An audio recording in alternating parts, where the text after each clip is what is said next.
So it's easy enough to watch. How easy is it to post? Say if you were having a conversation with somebody, you had your cell phone had a video camera in it, you were recording that conversation on the video camera, and you wanted to post it on the net. What would you do? Well, again, the reason YouTube is so successful is it's so easy. It's literally just one click. There's a button that's on every page of YouTube that says upload. You get to that button, you give a quick description of what your video is. Another button looks on your hard drive for the video, it uploads it, boom, you're on YouTube. I mean, if, it's a small video of a couple of minutes, you're literally on the net in under 10 minutes, however long it takes to do the upload. And I've put out some test videos. I did a couple of videos just of me driving around in traffic. Right. And quickly, a couple hundred people looked at them just because, YouTube is so, facilitates an audience so quickly that people are so attracted to YouTube because it brings out the exhibitionist in all of us. It gets people looking at your video really quick, and I think that's the appeal for a lot of kids who love to upload. So you're taping this conversation right now, and you've got, of course, a state-of-the-art cell phone, being a technology columnist.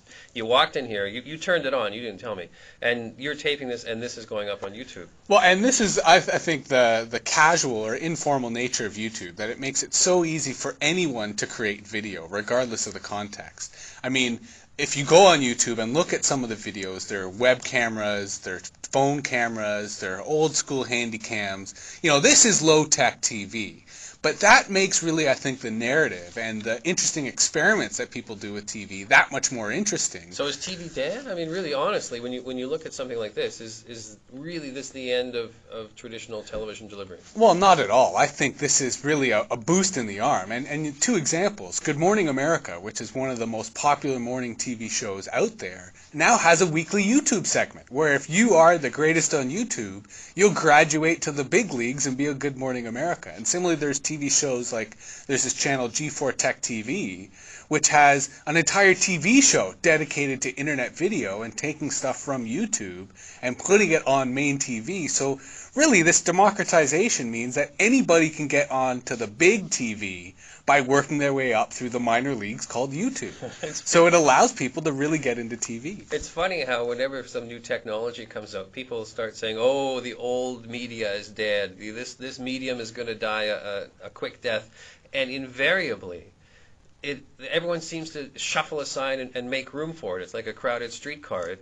It all seems to almost pull everything else up with it. Like, newspapers are still around, television, of course, is still around, radio is still around, and now just YouTube is around too. Well, absolutely. I think the old media has nothing to fear from the new media. In fact, like any child, if you can take credit for its birth, if you can take credit for the raising of that child, you'll certainly prosper.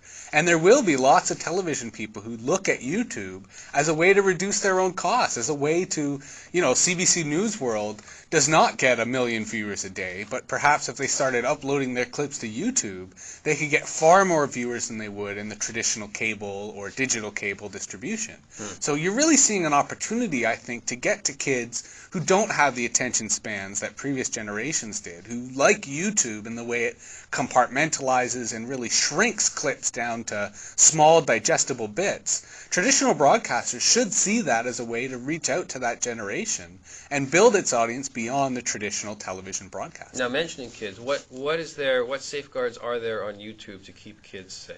Well, there is actually a rather interesting, if you will, peer-to-peer mechanism called inappropriate videos. Basically, anybody can flag any video as inappropriate. And then YouTube will automatically not allow you to see these videos unless you click a certain thing that says, I am over 18 and I feel that, I can be exposed to this. But they're also now linking in their software into traditional content filters, some of the parental software that blocks websites, so that those videos will automatically blocked even if the kid lies and says, oh yeah, I'm over 18. The parental software will still block those videos. So it's really a grassroots way of filtering stuff and allowing basically a freedom in which anyone can post anything, but still protect kids from what would be graphic or obscene content. And on the reverse side, all these 10, 15-year-old kids are posting stuff, and there are some very good guidelines on YouTube to say, okay, look, it's fun posting videos to friends, but the internet can be a very nasty place, so here's what you should do. Don't include your street address, don't tell people where you live, don't put things like license plate numbers in your video that people can track you down. Like some really solid advice that teens or even adults wouldn't think of. So I got to hand it to them for doing that. I do give them credit for that, although let's be realistic. Not everyone's going to read that type of fine print. So you will see a lot of mistakes on YouTube. And there's people who are out there, and again, these are probably teenagers who maybe at home only had a few friends, now have 100,000 friends, people posting on their page. And it is overwhelming. And I think we're going to see really a cultural shift of how people who are used to, let's say, broadcasting to 20 people are now not only dealing with an audience in the hundreds of thousands, but that audience can respond to them. I mean, an interesting part of YouTube is you can post a video response. So often you'll see a dialogue between people where they'll be posting videos back and forth, arguing on video over who has the best analysis of some great baseball pitcher's curveball or whatever the case may be. Very cool. So we're going to get 100,000 friends when you post this video up on YouTube. Now, when's it going to be up? How are you going to do it? Well, literally, it'll be up within an hour. I'll go home, upload it off my phone, and boom, it's on YouTube. And how will people find it? If people go to my page, youtube.com/openflows, OPENFLOWS, they'll find this video. But also, I think if you search for CBC Fresh Air, you'll also find this video. So it'll be easy to see the behind the scenes of what Jeff looks like and what the studio looks like. That's terribly frightening. Radio is a great medium to hide behind. Jesse, thanks so much for dropping in. Thank you. Jesse Hirsh is our technology guide. YouTube, YOUTUBE.